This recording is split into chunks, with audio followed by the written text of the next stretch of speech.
Millennials, millennials, millennials. Millennials are now the largest cohort in terms of generations in the workplace, and they are in the leadership of organizations. Today, I talked to an extremely successful millennial leader of a construction company. He is the president of K&D Landscaping, and his name is Justin White. It's great to have Justin back on Construction Genius. Today, we talk about how Justin is leading a multi-generational team of executives that includes millennials, baby boomers, and folks from the Gen X generation.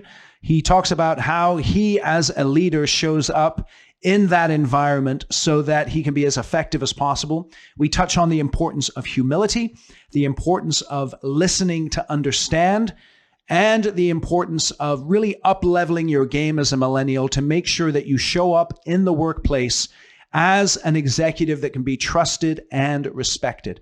I know you're going to enjoy this interview. Justin gives us great insight into how to be a successful millennial leader, including some advice at the end of the interview on specific books that you can read in order to up-level your leadership game. So if you are a millennial or you have millennials in your organization that are coming into leadership roles, this interview is absolutely essential. I appreciate you listening to Construction Genius today. Thank you for sharing this interview with other people that you might think that would benefit from it. And also thank you for giving us a rating and a review. I tell you, I just finished the interview with Justin, so you can tell I'm kind of pumped up about it. But we really do appreciate you listening to Construction Genius. And feel free to reach out to me on my website, ericanderton.com, if I can help you in any way with the leadership team in your construction company. And also connect with me on LinkedIn. Eric Anderton, I'm there all the time. And we can get to know one another there as well. So thanks for listening to Construction Genius today. Enjoy the show. This is Eric Anderton, and you're listening to Construction Genius, a leadership masterclass. Thomas Edison said that genius is 1% inspiration and 99% perspiration. If you're a construction leader, you know all about the perspiration, and this show is all about the 1% inspiration that you can add to your hard work to help you to improve your leadership.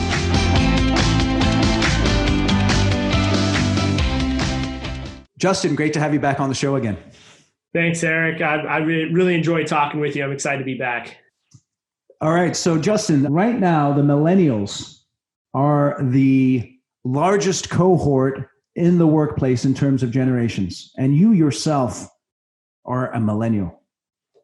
Oh, yeah. I'm a millennial. I'm one of those. So I'm 31 right now and right in the smack middle of the millennial generation. Okay, so you're 31 years old. You're running, what, a $10 million company? Yep. $10 million company. And what are your goals for your company long term? So the goal is to be 30 million by 2030 with 300 employees. And then beyond that, I want to grow a family of companies that, we really don't have any ceiling on that growth, but we just want to continue our trajectory to 50 and possibly 100 million in long term. Excellent. So there's no lack of ambition. There's no lack of drive there. No, very motivated, very growth oriented. Okay, so I'm tired of hearing boomers and folks like me, Gen Xers, complain about millennials.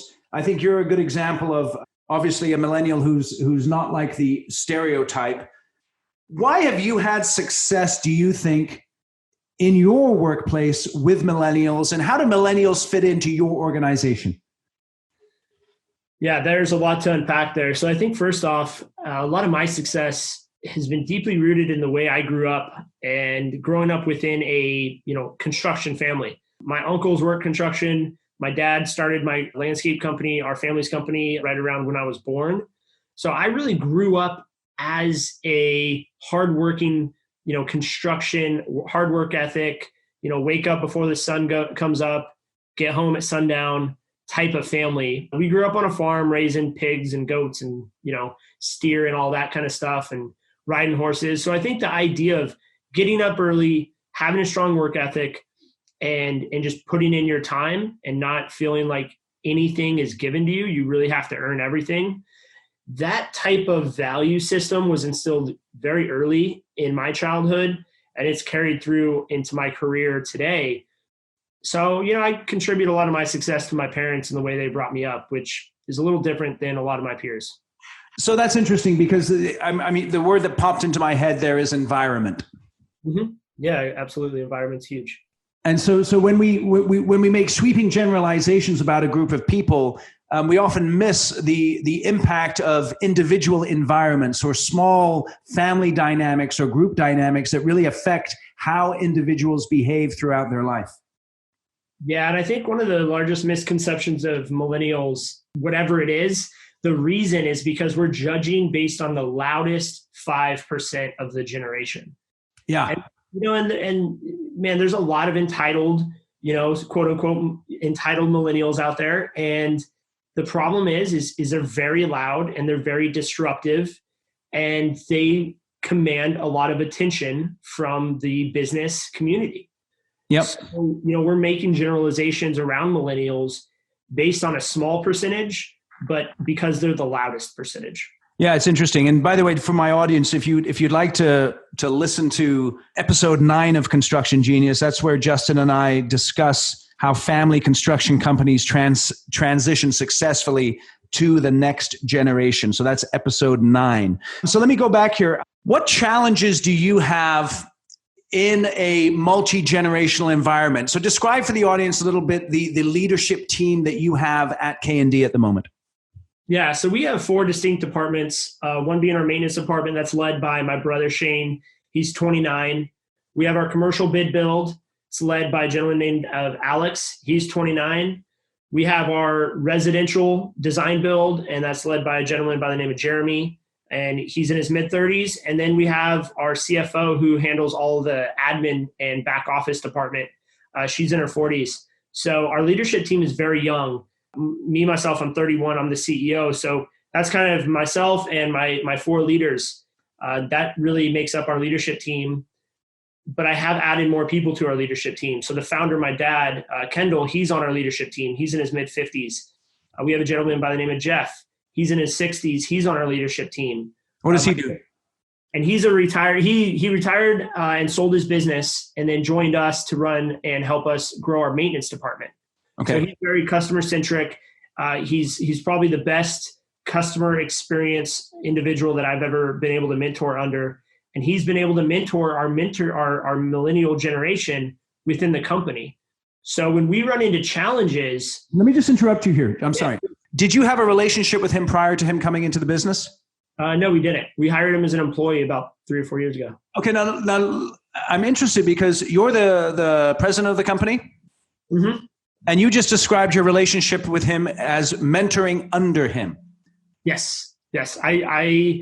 I'm his boss, but I see him as a mentor of mine. And a lot of meetings that I have one-to-ones, I have one-to-ones with my entire team. And a lot of times I'm asking him questions and he's giving me advice. So it's really a great working relationship. And so I think the underlying value there is humility. You have to be very humble to be a millennial or a young leader in any industry, but especially in the construction industry, where you have a lot of people who have experience around you. If you think that you're the most knowledgeable in the room and you know everything just because you're the CEO, you're going to make a lot of mistakes. So for me, it's being humble and asking for advice and seeking knowledge. Okay, so then let me just bounce this back a little bit, because you've got millennials in key leadership roles in your organization, and I had this picture in my head of them being, in many ways, the face of your company, facing towards your clients. Mm-hmm. What have you experienced in terms of how the public perceives your company and interacts with them from a business point of view when there's a bunch of young guys and gals running the company? Yeah, the perception is immediately, is this guy qualified? Am I really, should I be trusting this person because they're young, right? And I've gone up against this my whole life. I was a project manager at 18 years old, running large projects. And let me tell you, when you walk into a construction trailer and there's a bunch of 40 and 50-year-olds and you're an 18-year-old, it's like, what is this guy doing in here? Yeah. So I've been up against that my entire life. And so it's just a matter of, you have to step up your professionalism. You have to be better in responsiveness, in knowledge, in just being able to communicate with these people, because you're immediately going to have that stigma applied to you as an entitled millennial that, probably got put in that position because your dad or something. So that's interesting because you've got to balance on the one hand this idea of humility, which is I don't have all the answers and I'm willing to learn, with actually having the answers and being willing to step up. And because I always think of it, kings talk to kings, if you know what I'm saying. Yeah, yeah. And so you've got to be able to come with that sense of confidence without either an overbearing cockiness or a sort of subservience where you get run over by people. Yeah, I think people in general just, they really have a negative outlook on millennials, and, not to defend them too much, but, we are a little bit up against it these days because there is that stigma out there. Right. So you really have to go into things knowing that you're going to have to prove yourself. You're not going to just get accepted. So it's a matter of being professional, knowing what you're talking about, but still being humble with the customer as well. And, really getting to know their needs and asking a lot of great questions. Again, we're wanting to avoid generalizations if we can, but what would you say are some of the weaknesses of millennials that need to be overcome? So I think in general, communication is taken for granted. We have probably the average millennial has 5 or 6 social networks that we're active on. We have email, Slack, text, phone call. There's so much constant communication coming in that we sometimes will, kind of, I guess, go blind to it and just go numb to communication. So being responsive to your clients and to your relationships, I think is very important. It's a weakness I see with millennials. Being able to adapt to the working environment that your client or your superior creates. I think millennials in general have their idea of how they want to operate, but we always call it the platinum rule. Treat others how they want to be treated. Yeah. So if you have a client who doesn't like text messaging and doesn't like email, you need to pick up the phone and call them. Don't expect them to adapt to your preferred means of communication. Same with your superior. We have people in the office who really don't like emails and don't like text. They want face-to-face conversations. So if you're a millennial coming up in that organization, give that person the respect and communicate as they would like to be communicated with. Yeah, so I think you nailed it right there. I think a lot of the perceived differences between generations are around the communication styles. They're around superficial things like vocabulary, and those are the things that distinguish generations. But what I'm hearing here is this idea that the millennials should be on the front foot in terms of their adaptation and their willingness to change for the benefit of other people. Exactly. They need to be the ones molding to other people's desire and forms of communication. There's also exceptions to this. If you're the leader, for me, the CEO, I'm establishing what is our, the communication and, but just continuing to go down the weaknesses. I think, entitled comes to mind. I think it's probably the first word most people think about when they think about millennials. And as I see that happen a lot, there's also this idea that the whole college degree and the 4-year degree is becoming less and less important. I don't know if that's because the individuals are coming out of high school feeling entitled, like they don't need it.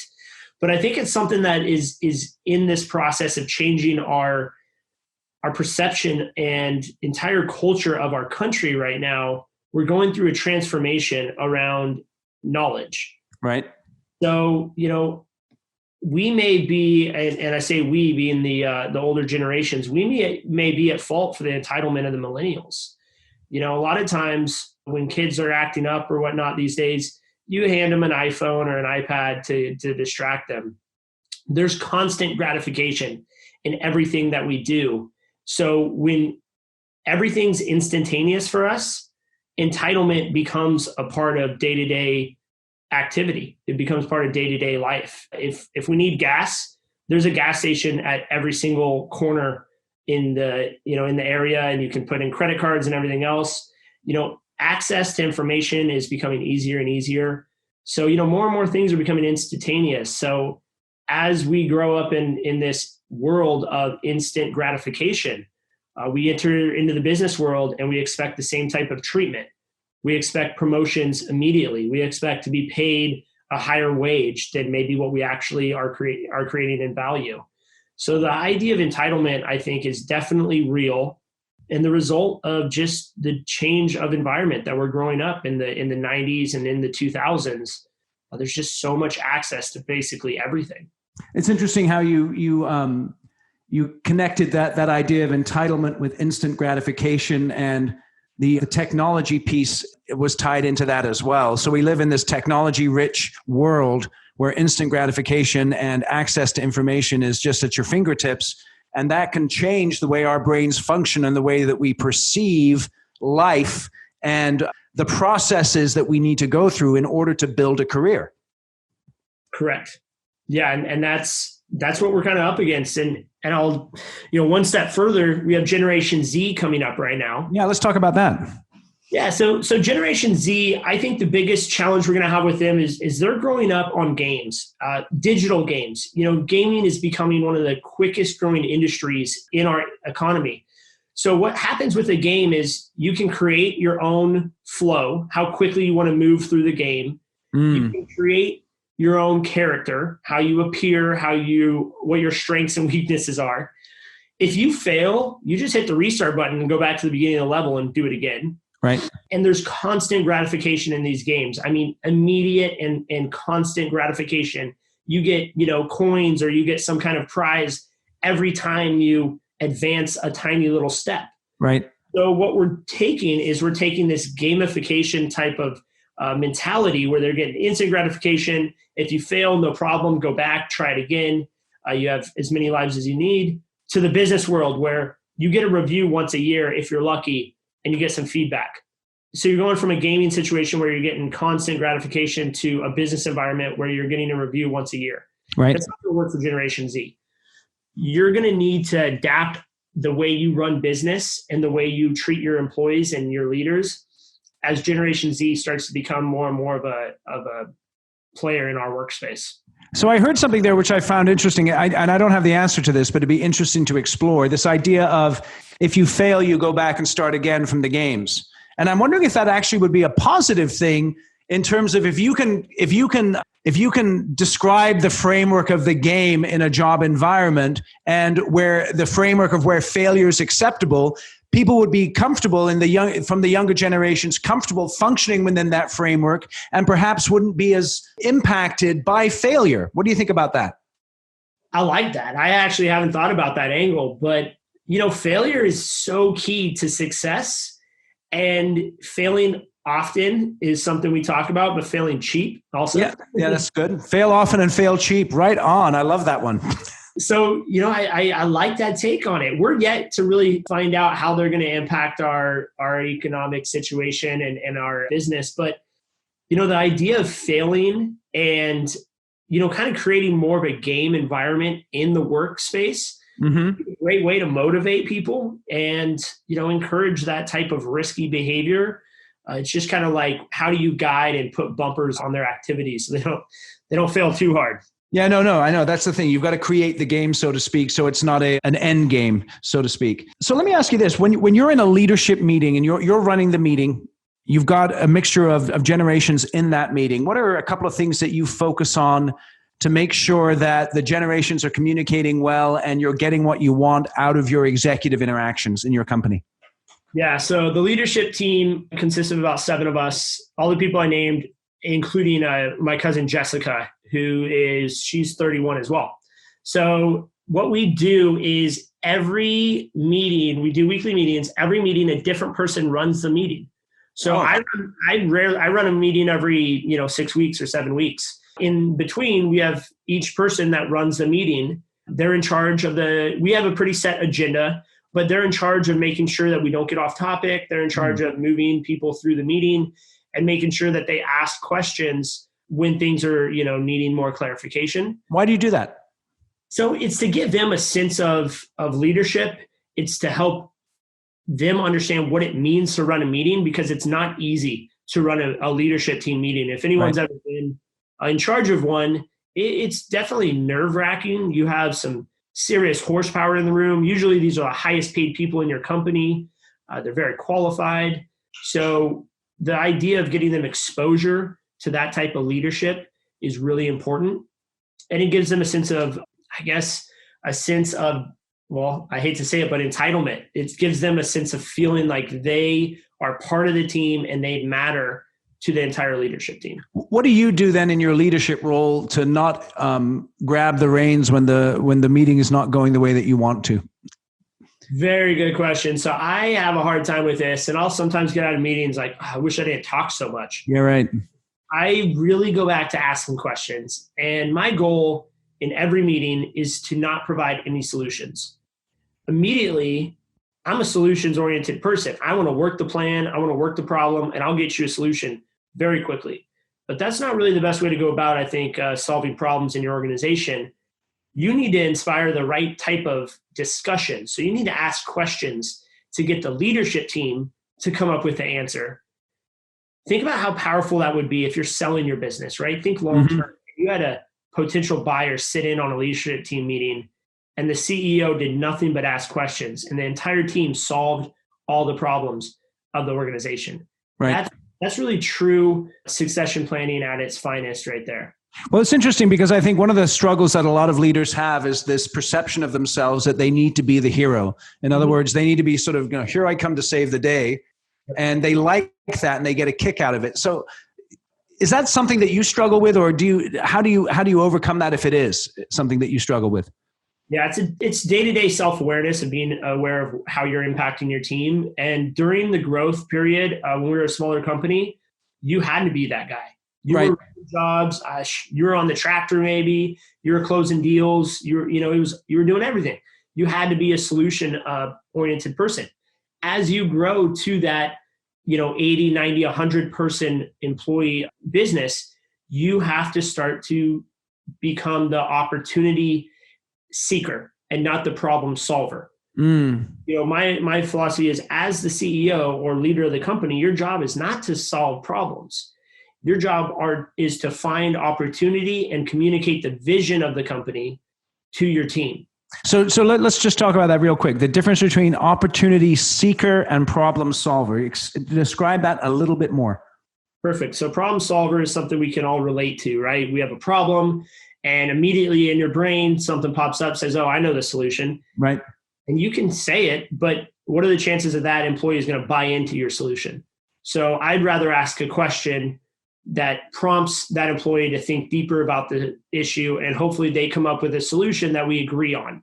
If they come up with a solution that is just not the right, that it's not going to work because maybe you've been in their shoes, you can continue to ask questions and help them kind of come to the best solution possible.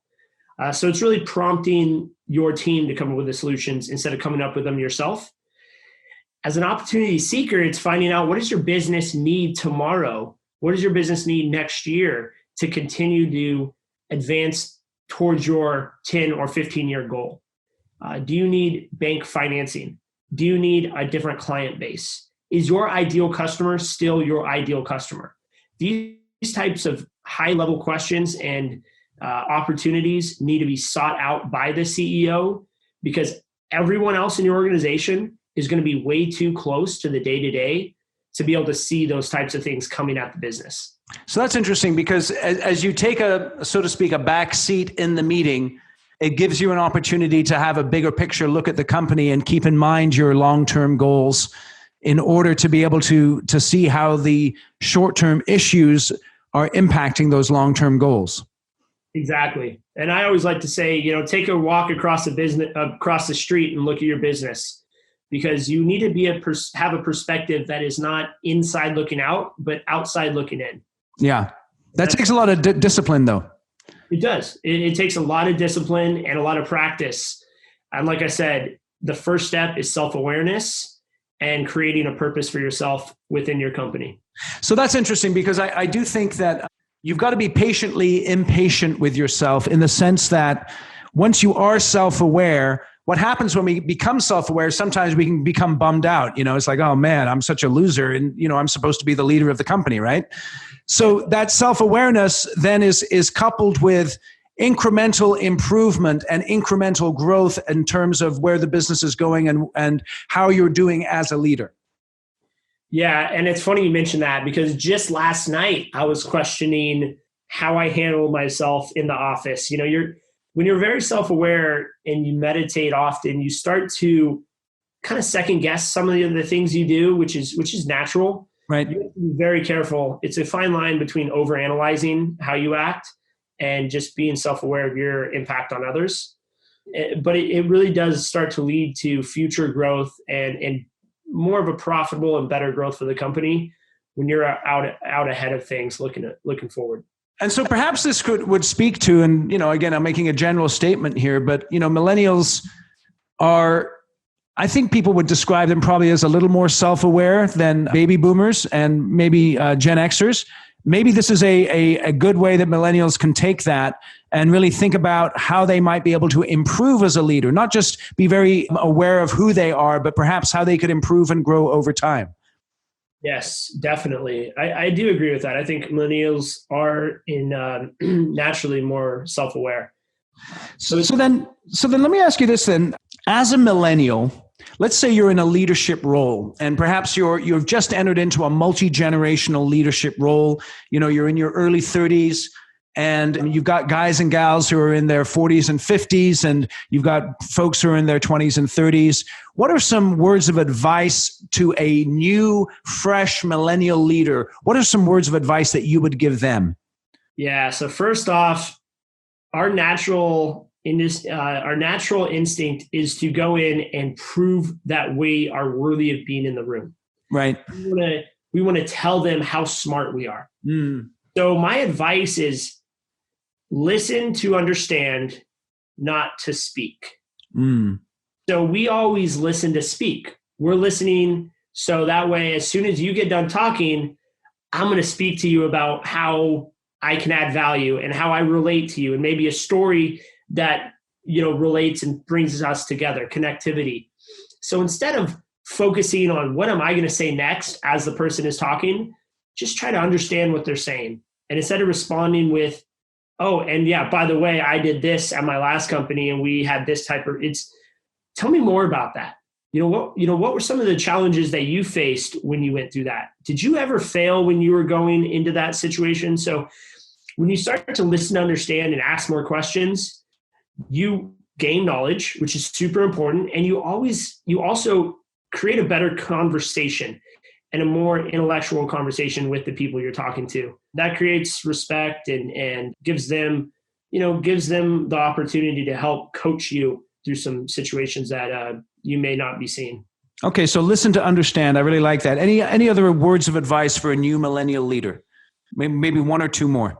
Yeah, be humble. Obviously, Yep. just try to know what you don't know. Also, is continue to seek out knowledge. Obviously, it's listening to understand, but really, go beyond just the group that you have and try to find mentors that you want to become, but not necessarily within your organization. I really like to have a mentor in the organization. But for me, a couple of years ago, I went out and I found a landscape company who was at 30 million. And I just called them up, said, hey, I want to be 30 million in 2030. You're doing 30 million right now. Can I take you to lunch? And it was like, yeah, sure. And so I've been talking to him for the last 2 or 3 years, and it's been a great relationship. Is he a competitor? Kind of. We're starting to be more and more competitors. Yeah, interesting. But he's all for it. It's a friendly competition. So, we kind of have a handshake deal in regards to competition. But, I would say if your goal is to become a CEO, find a CEO or a business owner that would mentor you. If your goal is to become a senior project manager, find a senior project manager that you really respect and just see if you can take them out to lunch every couple months and try to learn from them. So that's really good. That's really good. So listen to learn, be humble, or listen to understand, be humble, and then seek a mentor that reflects your goals and your aspirations. Yeah, absolutely. Excellent. Justin, as we're wrapping up here, one final question. What is one book or maybe even one podcast that a millennial leader should either be reading or listening to? Okay, I think on this one's going to be the 21 Irrefutable Laws of Leadership by John. Okay. He walks you through 21 laws of leadership that are timeless. He's a great reader. You can get it on Audible and listen to him. He's a great speaker. but it gives you some really plug and play tools to be a better leader. Okay. And when you're a better leader, you create better leaders and you really bring everyone around you up. So that would be my number one recommendation. All right. So the 21 Irrefutable Laws of Leadership by John Maxwell. Yep. Excellent. That link will be in the show notes. Justin, I really do appreciate your time. And 2030, I'd love to have you on in 2030 and see how you're doing with that $30 million goal. You can count on that. We'll definitely be talking between now and then. And I'd love to sit here in 10 years and tell you about all of our failures and success over the last 10 years. Right on, dude. Thanks very much for your time. Awesome. Thank you. See ya. Thank you for listening to this episode of Construction Genius. Hope you found that 1% of inspiration to help you in the next few days. If you like the show, please give us a 5-star review on iTunes, share it with other construction leaders who you think would benefit, and always remember that the show is brought to you by Kick-Ass Meetings. I've been working with construction leaders since 2004, teaching them how to run extremely effective problem-solving meetings that gets their people collaborating, taps into their creativity, and to get yourself a free copy of the Kick-Ass Meeting Report, go to www.ericanderton.com/kickassmeetings. Grab yourself that free report, read it, use it in your business. You'll find it extremely useful. And thanks again for listening.